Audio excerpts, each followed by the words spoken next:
I was constantly fatigued. And there was a lot to do. So I quickly realized I needed to swing back to my expertise, which is, PR and communications and storytelling.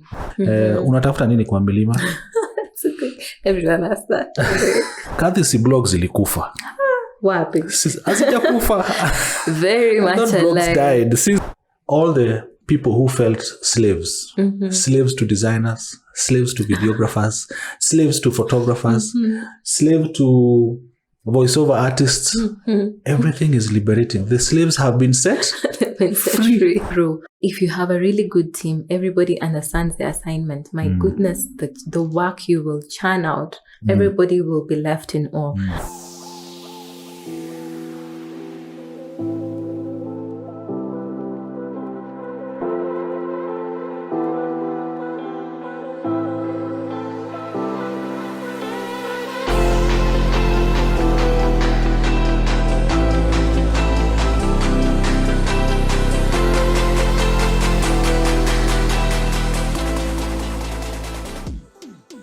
So I think we're progressing very well, and I'm really looking forward even when we get to your latest project. But I think before that, we have, after your big project and you released your report, you moved to Kelly. Is it Kelly? Kelly, yeah. And I think now already ulikuwa na experience, broad experience. So tell us, what was Kelly? What was the space they were working in? And then what was this new job that you, in your third, fourth posting? What were your roles like? What was your work at that stage? Yeah, just before Kelly, I actually did a short stint with an entertainment industry, but I found before Kelly, but it was short term, maybe just 3 months. But it gave me again. I still leverage the same. What did you call it again? It was called Scoop Network. Okay. We would produce. I probably have heard of it. We produce content for. I can't remember the name of the. It was a Netherlands-based organization producing content for mainstream entertainment outlet. Okay. But again, I used the same storytelling skills because it was more of you have a lot of content, old, that you have archive material. So you're speaking archive material and packaging and repackaging it. So you're creating a new episode, for example, and this is entertainment. This is entertainment. So I was different waters all together. Yes. But the ability to be able to have an idea and make it flow into a script, use that script to edit your program. Maybe it's about a celebrity. What facets of the celebrity will you take on to that project? And also maybe a celebrity is in town. Maybe there's a concert in town. Being able to do research, same news gathering skills. What questions will you ask that celebrity, for example? How will you sit down and package that news item? So what kind of content were you guys churning out? Was it blog articles? Was it YouTube videos? It was videos for TV. You see, like E-News. Yes. We watch. You see those short form videos? That's what we were churning out.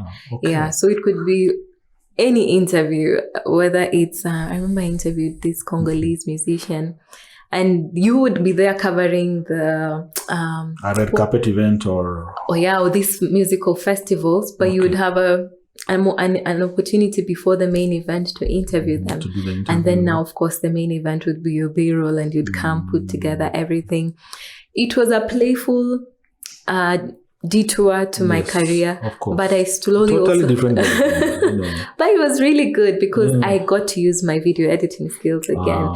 I also still went into production, really, because it's really, you get a project and you run. It was very fast-paced. Very fast-paced, high pressure, because there are a number of videos you had to produce and say in a week, because we were pre-producing in anticipation to launch it. I think they were being shown on Quest TV.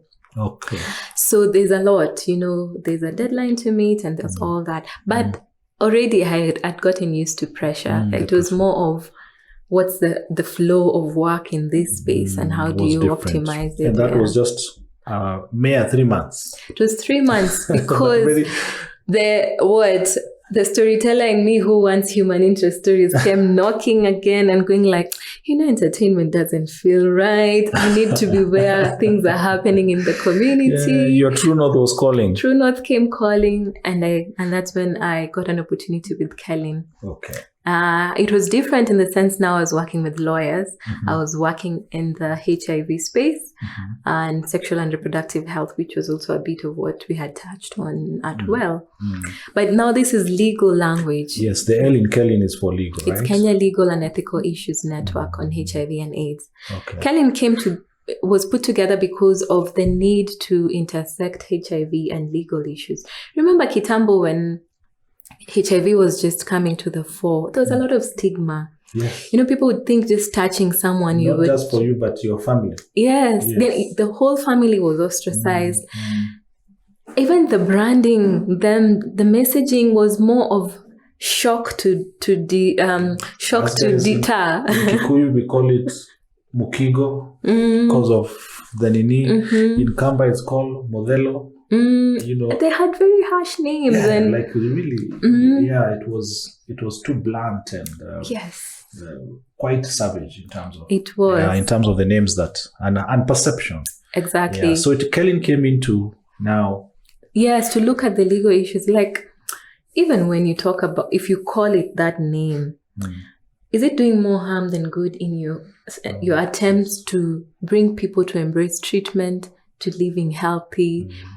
There's a whole side of that conversation people are not looking at because of fear, Yes. And also... And the death sentence part. Exactly. But also when you're doing all these things, are you aware that you're infringing on people's rights? Just because you have HIV does not mean I can't work. Doesn't give you the right to share my status with everybody out there. It helped people understand so many human rights violations that were happening. Yes. And it was timely, because if you look at things now, people, those things are, it's not a death sentence come back to anymore. Normal now. It's come normal. Back to normal. Yeah. People are adhering to treatment. People are working normally. Asunta is even getting children. It's come round kabisa. And it was a true testament on how upholding human rights plays a significant role in any public health intervention. Okay. So that was an exciting thing to do. Also, me demystifying my own ignorance and perception to it, because you're coming to a new space, you're like, oh, so that kuko hivi. Oh, a lot of moments, and now becoming an ambassador of this message and going you like, have to be the first convert. You have to be the convert to take the gospel. Now to take the gospel. But tell me now, so what was your work exactly? Umetoka huku ulikuwa unazunguka 22 counties, all that, and writing all these stories and sometimes taking pictures and scripting. So at Kellen, what did your work entail, and what did your employer expect from you? What were you expected to churn out? Yeah. Yes.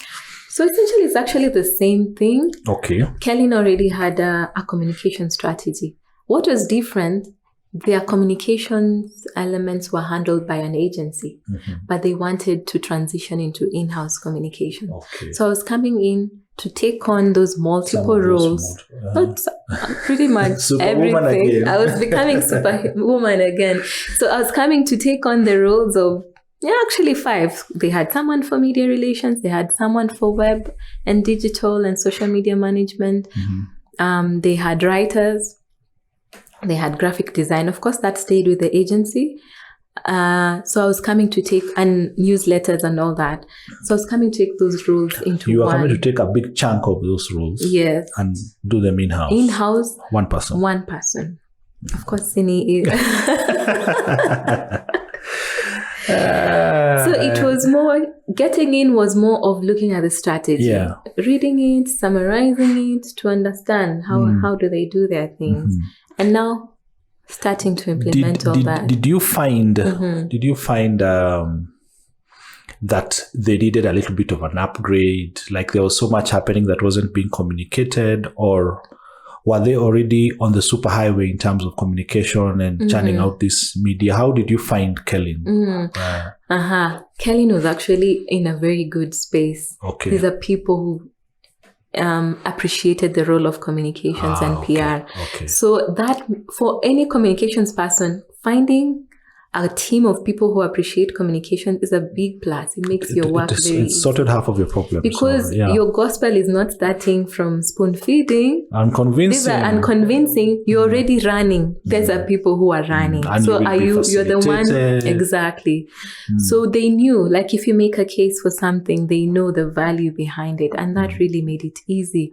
It was more of how do you stay on top of all those roles together. I'm trying to understand on behalf of our audience what was not working with the agencies and the consultants that they decided to bring you on board. What really informs these decisions? I'm looking also at myself as somebody who runs an agency. Yes.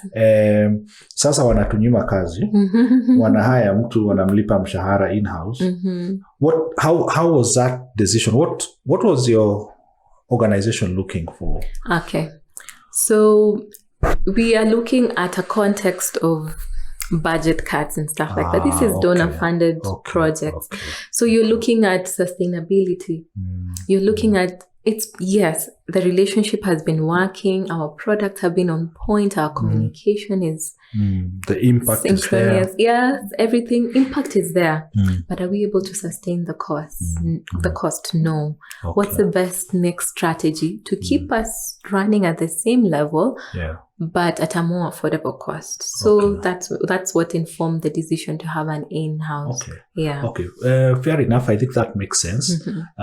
Without dwelling much on the Kellen part, so that we can come to your not so new baby. Kellen, what are some of the highlights of the project that you worked on when you were at Kellen that you'd like to share with our audience and our viewers? Okay. So for me, biggest highlight was being able to humanize the brand.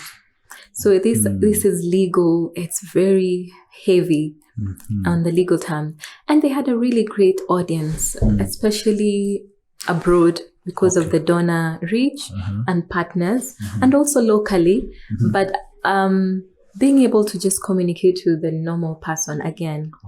And also putting a face behind the work. A face other than the team. The people already know the amazing team behind this. So what was the face? The face behind the team is the people. When we do all this amazing work, who is benefiting? Again, the storytelling. Who are the beneficiaries? So is it now bringing the beneficiaries to?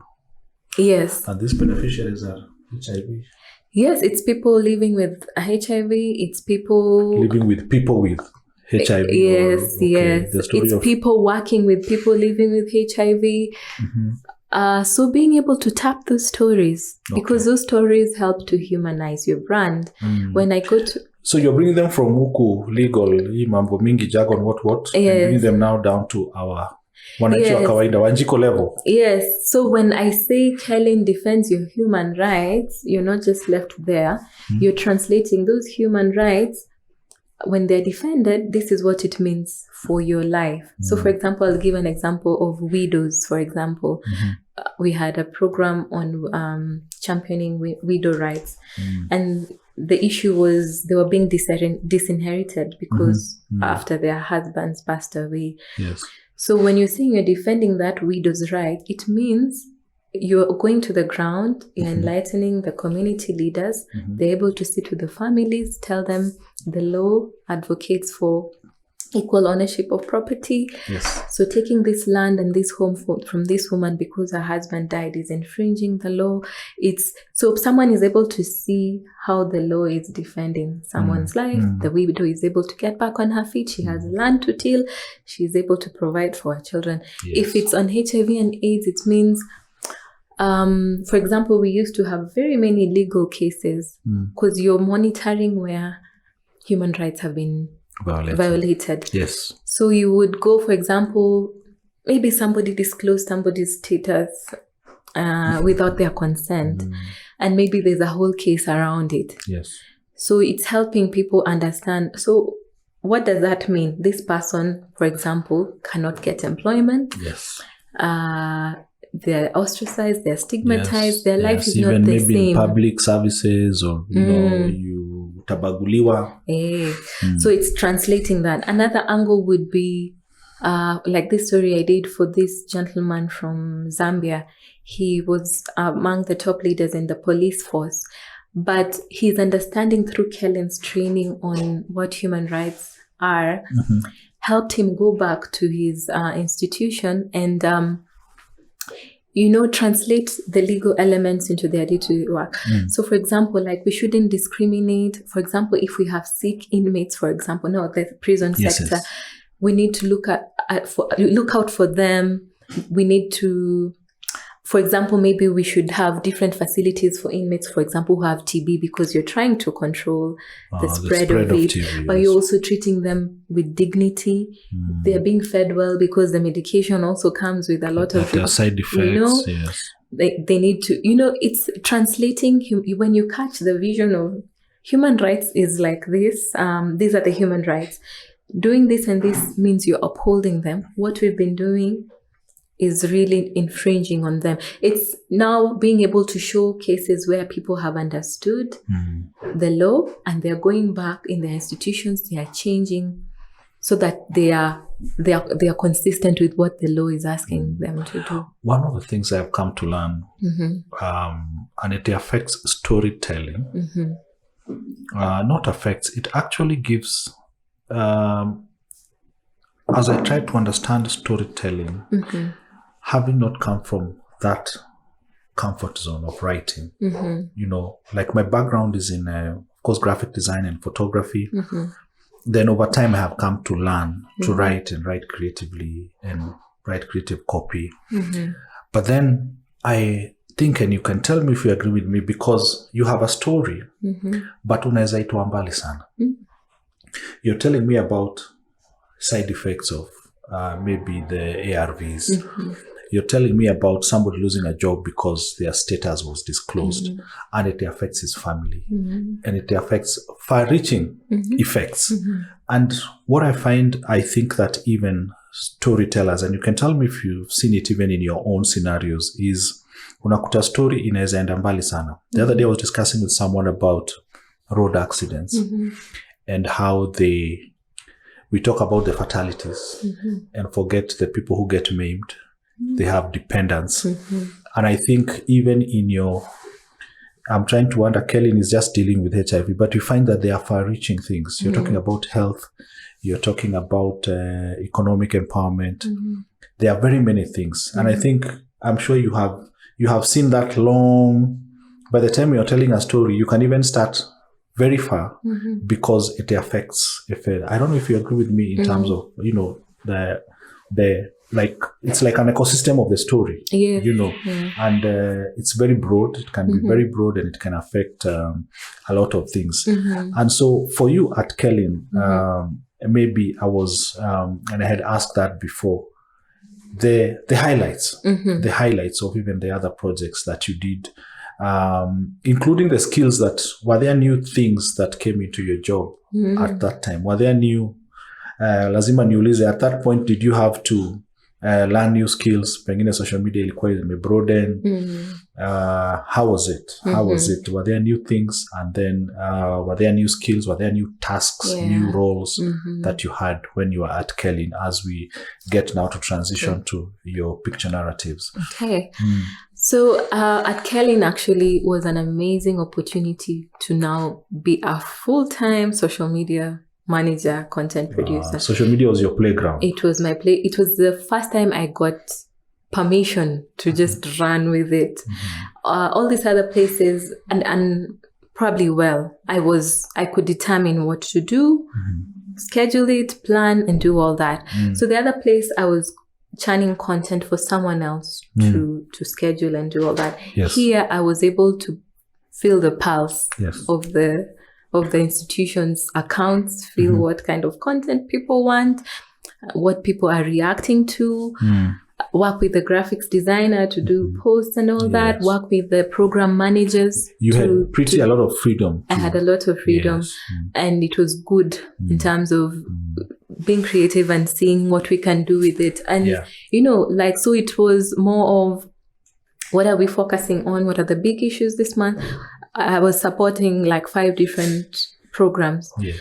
So, and one way we were engaged 5 programs under one institution. Yes. So that was, of course, we forget to say leadership is also a pillar you support. So there's leadership and management. Then there was the HIV program, HIV and TB, that is. Then there was sexual and reproductive health. There was women and land rights.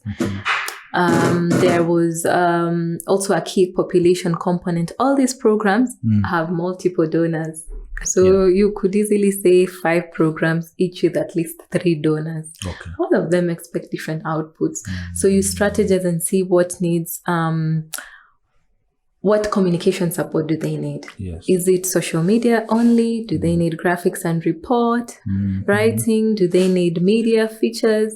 So the good thing, we already had an umbrella communication strategy that shows us if we are doing digital, this is it.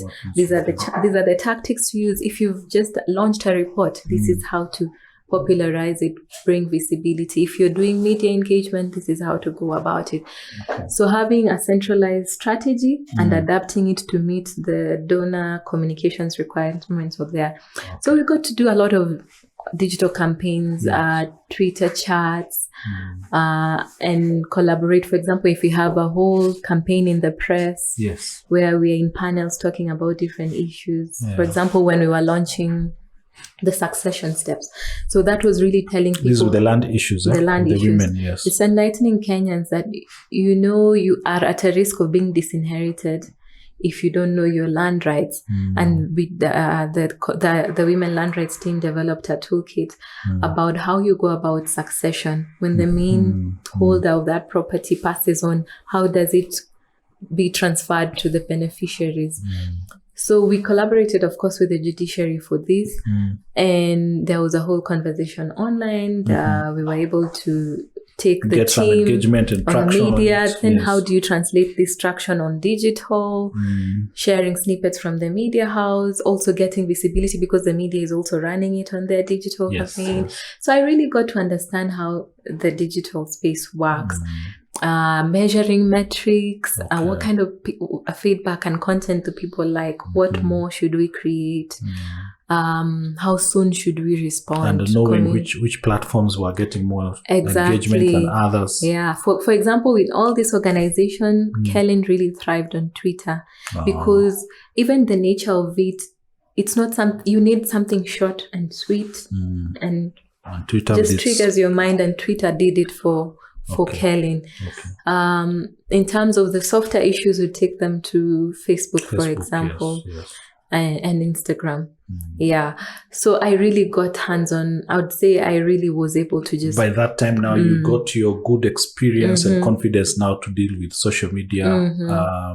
Even unlike, of course, before it was mostly Facebook when you were at Well, it was Facebook. This other one was Facebook and Twitter. Now here it was plus Instagram as well. And now we are just like always knowing, we are talking about 2019 or... This is 2019 to 20... 20 COVID. Actually 20 COVID. Yes, 20 COVID. Okay.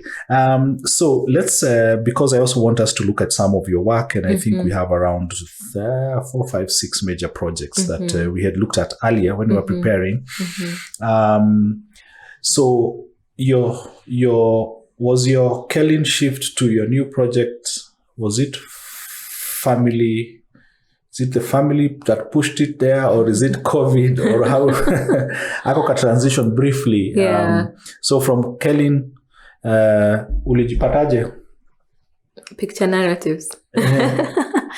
So, or yes. Sorry. Yes. Just I'm trying to see, is it COVID that made the change, or is it that your stint at Kellen came to an end and coincidentally it was a time maybe you needed to take a maternity leave or something? Just briefly, hapo palikuwa aje? So it was more of family oriented. I realized just that COVID year, I'd also gotten a child, 2020. I got my second born. And thanks to COVID, I was able to spend time with her, even if still working from home. But transitioning back. So you're working for Kelly? Yes, I'm working still from home? working from home. And all of a sudden you realize you're spending time with family? Just navigating, working from home, and being able to meet your outputs and all that. You're also recovering from giving birth to a new child. And there's all that pressure, and there's people are losing jobs left, right, center. You're like, not in Kelly, but when you look at the landscape outside, so you're like, I surely should stay in employment and everything, but your body is saying something different. I was constantly fatigued, and there was a lot to do. So, and I was also feeling like, hey, I'm not spending enough time with my family, my young family. So I just decided to take a break and just rest and be with my family. And that's exactly what I did. I resigned and came back home. It was a very bold step. It was very bold. It was a risk because I'm like, who quits a job? Some people must have thought. I'm not. Like, you have a job and you're leaving and it's COVID. There's a lot of financial insecurity. But I knew I needed to be well to do all other roles that I do. You're also taking care of your well-being. Yes. So that was a decision majorly driven by my well-being. And for sure, I knew employment, they can always adapt. My family, they just have one man. It's non-negotiable. And I'm irreplaceable also. Just realizing that was like, they're you know, the way you juggle many balls. There's one that you can't just wing it, like being some you can drop, but this one I couldn't drop. It was that time to take a solid decision for that. So that's what I did, and I was home. I was able to rest. I was able to also get into a fitness journey, because with all that, of course, it took a toll on me. I actually got obese at some point with all that. It comes with the space anyway. So now just getting into all-round wellness, physically, mentally, and I was able to breathe. I was able to, connect and do all pause that. and connect with nature. Yes. And you have always loved nature, by the way. You have always loved nature. So, picture narratives. I love that name because it combines the visual and the written. So, of course, when you started, you had given us a background on how it was started. When you're starting picture narratives, it's 2020 or 2021? It's 2020 ending now after transiting from Kelly. Did you have a very clear picture in your mind what you were getting into, or to what extent, or all you knew is I'm doing this, success, failure, I'm doing this? Was it too clear? Or your confidence levels high?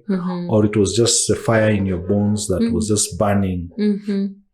I think I was going by the fire in my bones. And I was like, whoa, it's been 10 years of just having an idea in my head. Can I just finally do it? Yes.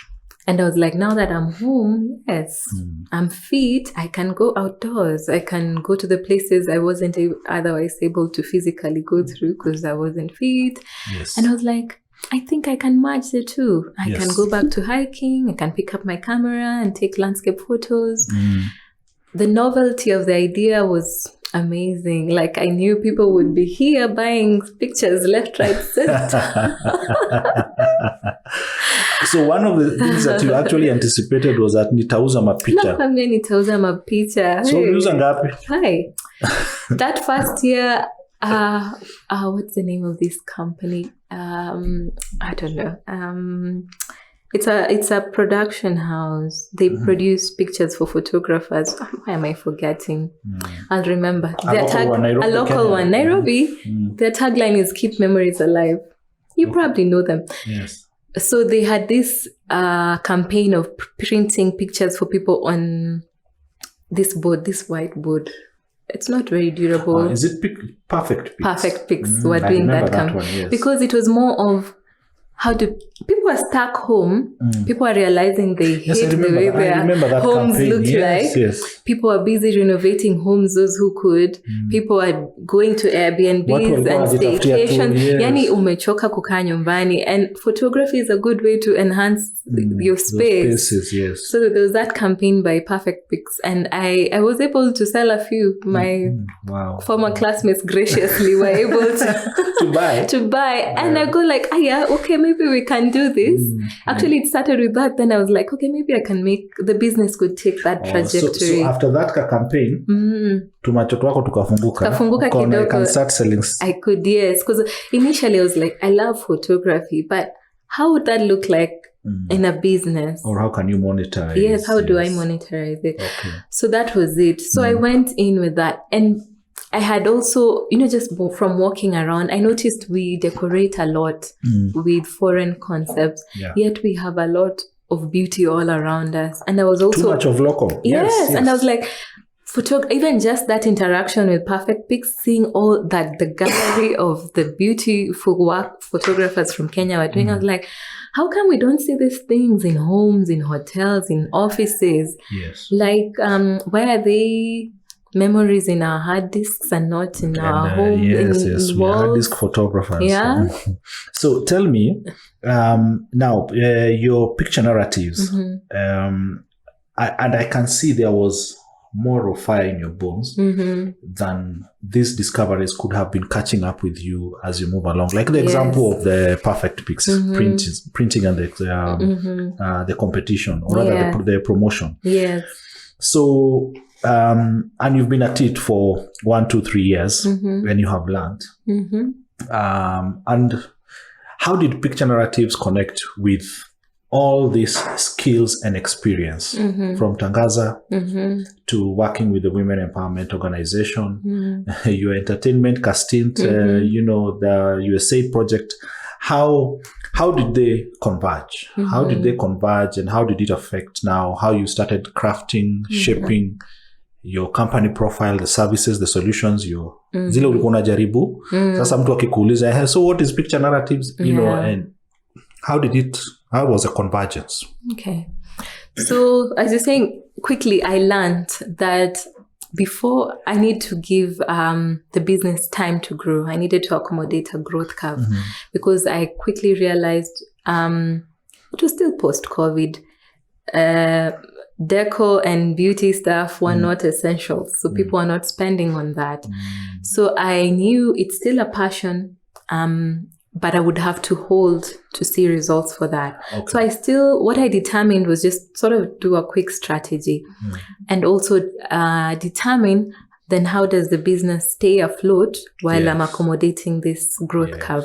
So I quickly realized I needed to swing back to my expertise, which is, PR and communications and storytelling. So I had to structure the business in a way that there's a photography component and there's a communications component. Okay. And that's what has been keeping the business afloat throughout. Okay. Yeah. We have been saying storytelling kwa hii podcast. Kathy, storytelling ni nini?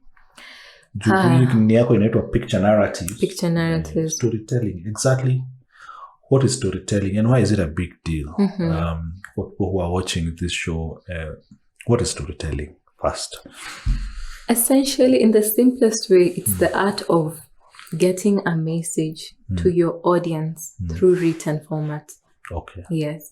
And written format can be long form or short form. Okay. And in this day and age, of course, short form now is translated to social media. Yes. But storytelling is that art.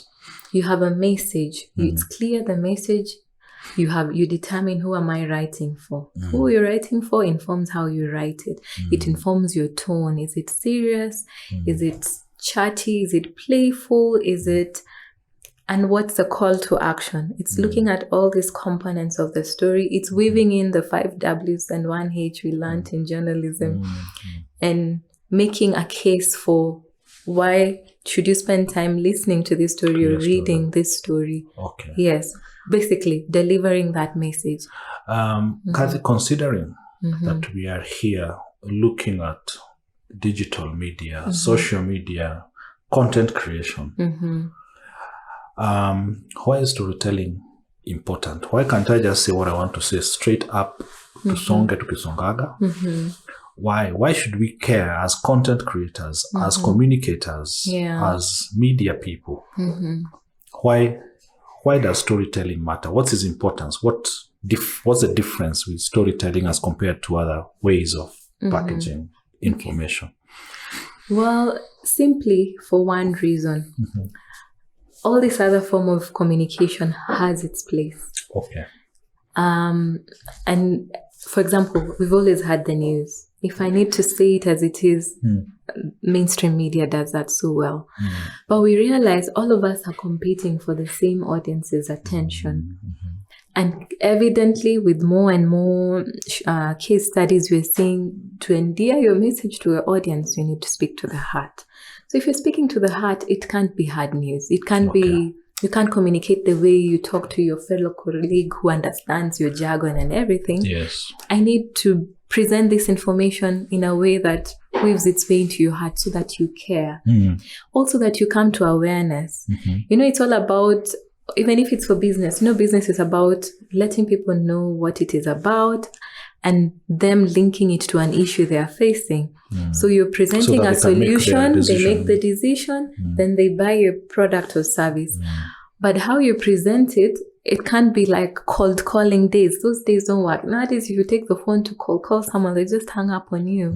You need to make an effort to present it in a way that makes sense.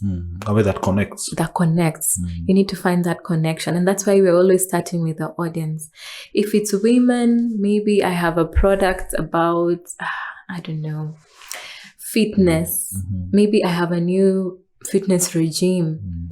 I need to see what's more important to women. One, they are career women, they are mothers, they are caregivers. They may hardly have time. But maybe now I need to present the perks to my fitness regime. Yes. For example, it takes a kidogo time. Maybe it's something you need to do 30 minutes a day. Number two, maybe the results are, if you're consistent, maybe in 3-6 months you can see results. Number three, it's the benefits these women will see. With enhanced wealth, they have energy to play with their kids, they have energy to be caregivers. They'll be getting their sexy back. It gives them confidence. Now, those are all issues women will relate to. Yes, weave it into that. Yes. So as a creative, you're packaging, maybe they're reading it on the paper. You're weaving that story right into them. It's a blog post. And then now how are you further translating this content on digital platforms? Yes. You're looking at, my target audience looks like this. It goes into, how am I choosing the subject? Who am I casting to film this audiovisual part of this message I'm sending through? So it's looking at it and connecting through and through and making sure wherever this content of mine is being engaged from, whether it's on my website, it's my social platforms, it's print, outdoor media, it's the same. It's consistent. So there's no confusion. My brand is consistent. It's consistent. I am looking, one of the things, by the way, ulikuja na hii kitu ni ukanija sana. It shows just how serious you are. These things are not easy to profile. And when I see that you have actually packaged your own stories in terms of a profile and what you do, and I must really, lazima nikupongeze. Not many people have, these things are hard to put together. Kwanza sisi wasanii hatupendangi to take time, some of us, to package these things. So I think it's always good to be able to put something like this. So one last thing before we look at a few of your projects quickly. So picture narratives. What doors, you registered it business, right? What doors has it opened? Two questions in one. What doors has having picture narratives and bringing all these skills to it opened for you? And then number two, some of the, does it give you fulfillment? Is it eventually making you happy? Are you getting work-life balance? Is it working? Is it working? Are you happier? Do you feel more fulfilled? what do you have to say? 2 questions in one. In terms of opening doors and then the fulfillment part. Right. Yeah. So it is, let me start with the second part. It's fulfillment, because picture narratives isn't in the name. Because any idea, whether my own or for any brand, any organization, so the thing you want to do is always a picture in your mind. Okay. So how do you translate that picture to other reality? People? So that's the picture narratives with it. So being able to sit with different, whether it's an individual brand or a company brand or an NGO, helping to take the picture from their mind, translate it on paper for their audiences, that always gives me fulfillment. And I'm able to use all the experience I've acquired, uko tangu 2010, yes, being able to infuse it in that gives me the fulfillment to see that, the way people say, you perfect a craft over years. Yes. I can see 10,000 hours plus. Exactly. Yes. I can finally see it translate into, outputs for my clients. And with expertise and experience, it even takes you a shorter time. You are happy to see it come alive. You come alive, yes. Exactly. And given that it's my own company, I'm able to take whatever creative direction that I want to. I'm able to choose which organization, which courses I want to work with, because I'm also looking at it as an extension to what courses am I supporting. Because I'm always looking out for what's good for humanity. Which courses do I feel if I support our other values and goals as an organization. So there's that fulfillment. Yes. In regards with it, worth it, it's worth it. Balance, let's just say it takes time to learn the ropes, to break even, to still also manage family. I like the fact that I was working from home, like you can hear the kids, they know you're home. If there's any issue, they can pop in and go. Challenges is when you have tight deadlines and you can be MIA for a while because you're burning the midnight oil. Or you have to spend time with them and then go work at night when they're asleep. Actually, that has always worked for me. I find, if the interruptions are becoming too much, I'm like, okay, let's do this. And so I became I went back to my campus days of being a night owl, and you churn out your best works at night when it's dark, when you're alone and all that. Sometimes the night may not work and they would come and see you working, there's music blaring and they're like, mommy needs to keep her energies up, but they're able to appreciate. So that working from home, the value I've seen in that is also being able to portray to your kids that this is what work we do. ethic and this is how you do it. But it's something I look to doing in the long run. Of course, sometimes I've had to decide whether I'm still at picture narratives or not, depending on the opportunity that comes knocking on your door. And there have been some amazing opportunities. For example, being able to, I'll tell you this for sure. Throughout, I've always had a challenge finding the right graphics designer for a project. There are those you'll get, you're like, yes. There are those, like the way you were talking about personality traits. There are those who are flexible and they're able to accommodate feedback well. But there are those who you really struggle. Sometimes you even end up just terminating an engagement because you're not getting what you signed up for. So with picture narratives... And it's not because a graphic designer doesn't do good design. No, it's because they're not translating your idea into the action. Because you're also thinking, will my people, my audience appreciate and understand this? Do I want to have this on my portfolio? That's the question. So, and it's something I had a longing for the longest time, even in all those roles, being able to design things right there. But because of the big scope of work I had, I didn't have time to, design is very engaging. So through picture narratives, I was like, let me breathe life into the graphic space, give myself room to grow and nurture the skill to see if I'm able to be the answer that fellow colleagues were looking for. And being able to do that for different clients so are you saying you now got into graphic design proper? I did. You said, so this is what, Illustrator, InDesign? Yeah, and also this new format, Kina Canva, because you're like, how much time do I have? Because that's where I start from. I go like, how much time do I have? So I know where I can play. What's a Tony Sema? Wewe ulikuwa umechoka na graphic designers. You will go umechoka. I was just like, you just couldn't. I know we have a problem. I know. There's a project I'm doing, a publication for a law firm. They told me that graphic designer went MIA. And this project was from October last year. Now we are in April. So najua ulikuwa umechoka ile wanasemanga designers walikufika hapa. And you're just like, situfanye tu hivi. Sometimes you even want to give them time off to go get inspired and come look at the project to remove again. Their designer's block. I know, but that was good. No. I think in this space we talk about whether, I don't know if people will call it upskilling or just picking up a new skill. I'm sure it saved you a lot of stress and I mean, that money now is yours. Exactly. As much as there may be a learning curve, but and the fact that you're creative, najua hukungangana nayo sana. Not so much, by the way. Yeah. You see, one of the things I'm also telling people here on this Biashara box is all the skills. They are now all the people who felt slaves, slaves to designers, slaves to videographers, slaves to photographers, slave to voiceover artists. Everything is liberating. The slaves have been set free. Yeah. Because now these skills that were a preserve of artists, sisi ndio photographers, kiburi, sisi ndio videographers, they are being mainstreamed. Yeah. We no longer have to sit to wait for a voiceover artist. Unaenda, una type in 2 minutes, you have your video. Only the client who insists on, we want a natural sounding voice. Yes. But the rest, Zico.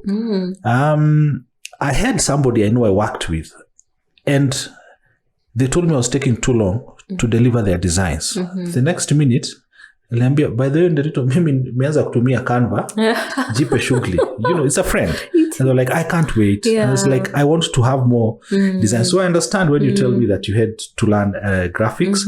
Maybe you allow us, because you have talked about graphics, to look at a few of the projects so that guys who are watching the show can get to see what kind of work you have had. Some of them I think you've already mentioned. But of all the projects that you have handled, as picture narratives proper, which one gives you a deep sense of satisfaction, so that we can start with it and just look at it so that guys can get to have a look at it? Okay. So there's this one, though I had to put aside my heart for picture narratives to take it as a, there are those consultancies you do as an organization, and there are those you just have to take it as yourself. So this was myself, and I was able to put together a social media campaign for a mental health conference that was happening last year with the Brain and Mind Institute at Aga Khan University.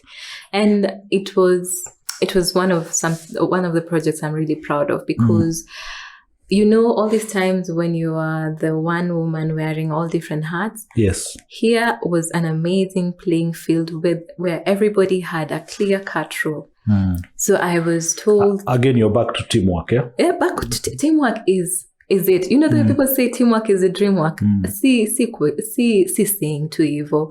Because if you have a really good team, everybody understands the assignment. My goodness, the work you will churn out, everybody will be left in awe.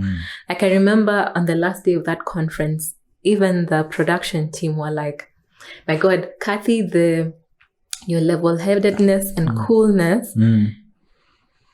It was a very important part for the team. Exactly. They were able to deliver because they kept giving me scenarios about if I was yelling the whole time and if I was not asking for things in the way I did, probably wouldn't have achieved the same impact.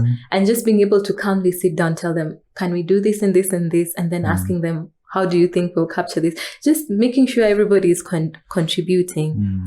It really changed the whole outfit. Such scenarios sometimes zinalipukanga, pressure inakuwa mingi, watu hawaelewani, so I think I've seen it, and you guys really churned out some good videos, and tell us about that in terms of the outputs for that project. Yeah, so it was mostly to do a live live social media updates of the conference. As for the 3-day conference as a conference. So I was talking about which dates? It was in November. When was it? November 2023. So, and we had delegates from all over the world.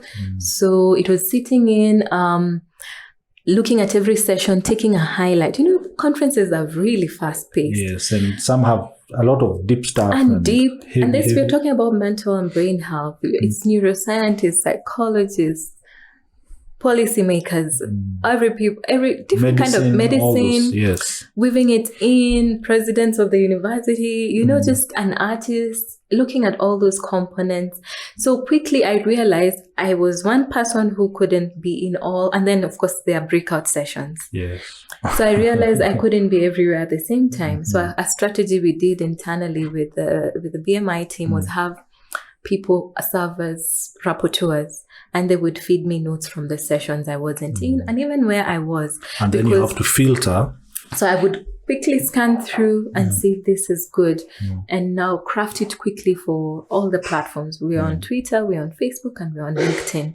And then I have cameramen working with me. The photography. And it was just agreeing from that get-go. After every session, come and save. We were even sitting with an editor. So telling him this which first session, yes, like the launch official opening ceremony. Give me highlights from that. How fast were you guys churning out the video content?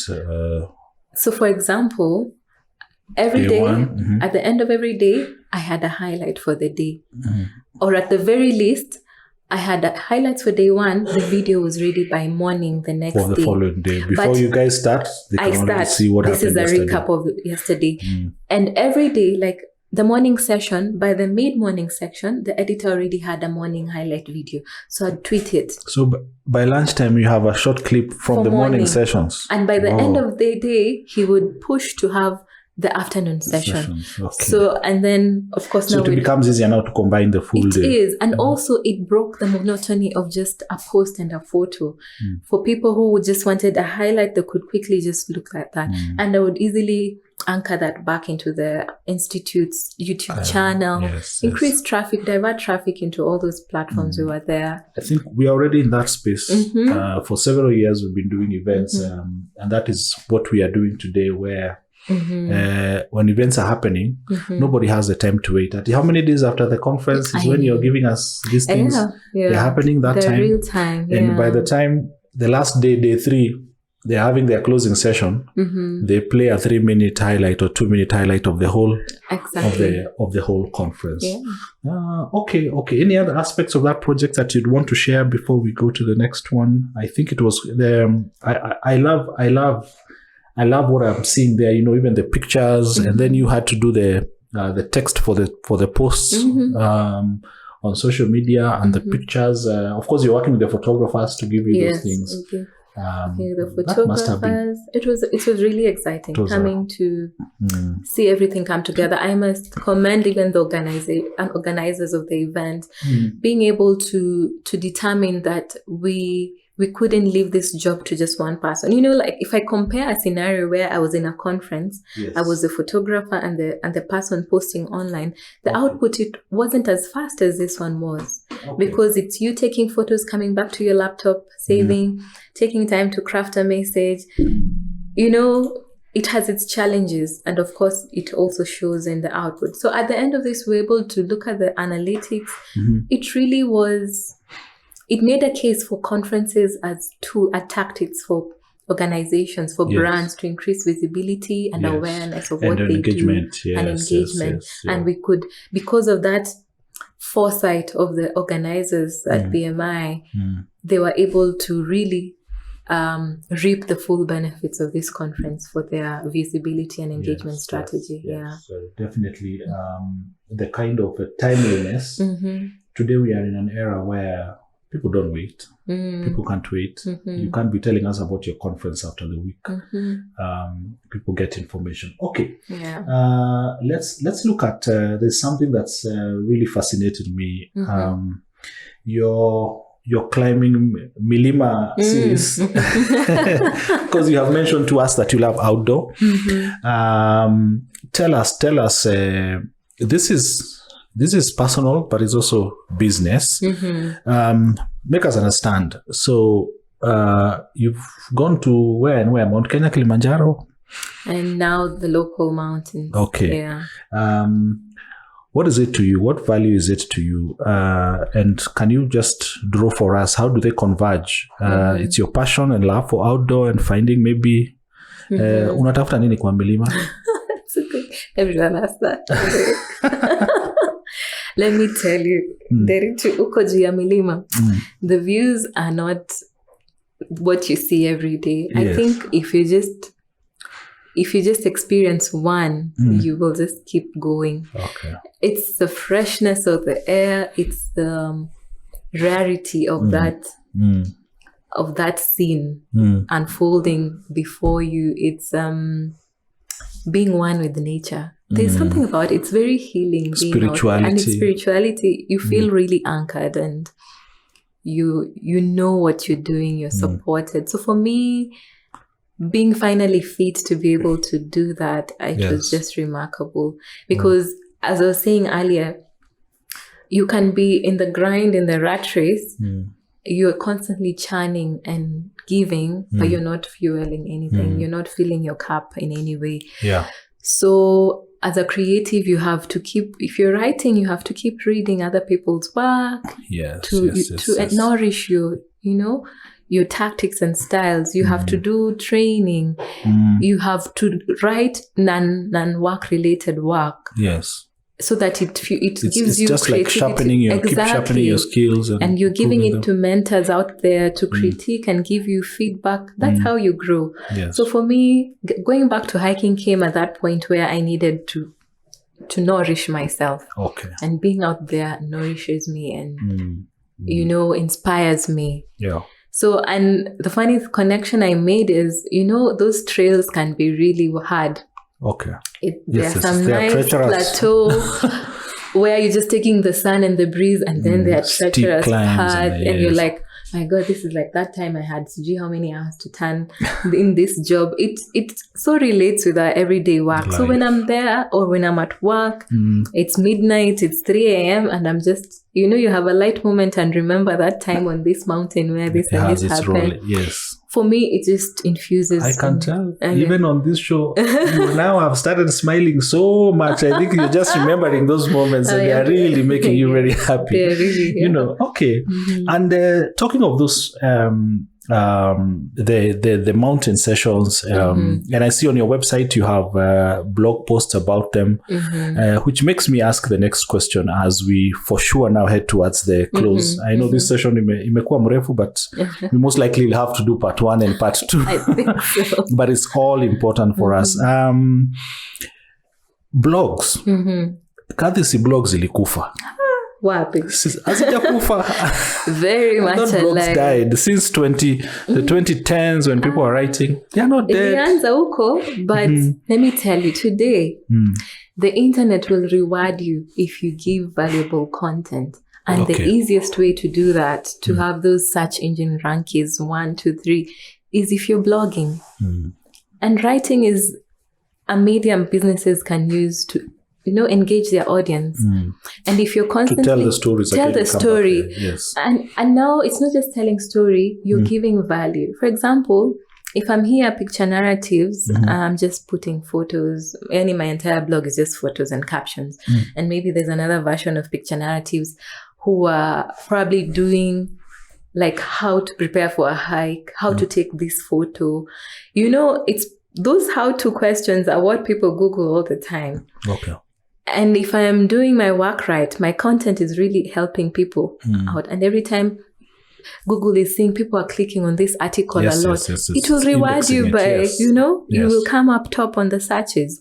So it's it's businesses to take advantage of this. And the other good thing with websites and blogging, it's your own media. You will Own the media, yes. you will blow your horn as loud as you want. It's yours. So take advantage of it. It's not even like social media or YouTube where algorithms change. We're out there competing for attention with other people, but this is your home.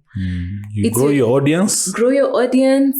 Give them the feedback, information that will keep them coming back. Even that coming back is the metrics you're looking for, and it tells you they're coming back for this. Yes. So keep writing about this. It's an opportunity for businesses to hone their writing skills, grow their thought leadership, like from the CEO to everyone. You're teaching them how to write. Okay.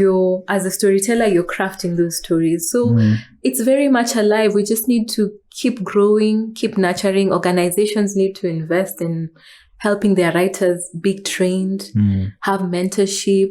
This is how we'll pass the baton to the future generations and keep the art alive. Because even today, people kukona watu 200 words, but there are people who will, just the way there are people who will watch a podcast for 90 minutes and there are people who will do 20 minutes. The same way there are people who want to read blogs that will move them to tears or move them to action, Like or send them to the street to take action against something. If you log into the elephant.info, the articles are they are very long. They have very long, like long form content. Yes. So if you're not a reader, of course, it's not 1 or 2 minutes minute read. Yeah. Okay, I hope our viewers are seeing, because there is I know there's a lot of emphasis on video and TikTok kind of reels and short form content or snackable videos as they call them. And it's like 2024, it's blogging dead, and people could be ignoring it. I think that's where we were talking about having formats that different audiences can interact with. Yeah. And I'm glad that you have broken it down quite well to make sure that people understand there is room and space for it. And maybe even people to just find out about own media. Yes, it's yours. It's yours and the audience. Yes. Yours. And you're not a slave to the algorithms on social media. Okay, Sawa, I think it's been quite a long session. You have shared with us a lot of these things, and I hope even our audience get to see the work that you've done. Share. You essayed, but maybe we can just go back to it, to the report, the PDF, the report that you did. It's so big. I have done many reports, lakini ilikuwa kubwa sana, And as we close. You didn't do all the pictures in this report, did you? No, this is more of collaboration. It was it's a very, very, very huge book. But then,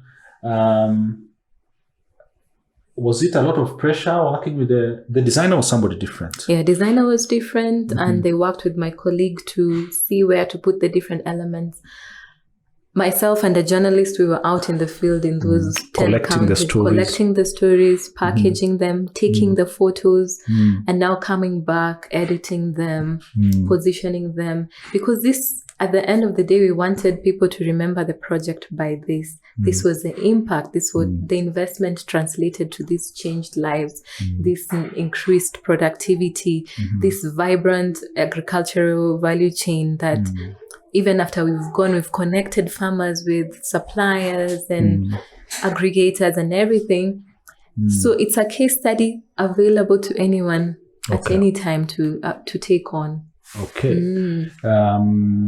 So I think there was a lot of work that got into this. You had to do a lot of research, background research and all that. Yes. You research, like always, all the stories, especially for business, you always have to do research on the business core. So you infuse it in the story. You're simplifying the story, you're breaking down the complex business issues, but you're tying it to the bigger goal. You're making sure the results are there. You're putting a face behind the story now through photography. Okay. Now, in closing, we are in 2024. Picture narratives and Kathy. Why would a client come to you? What would you consider your strengths?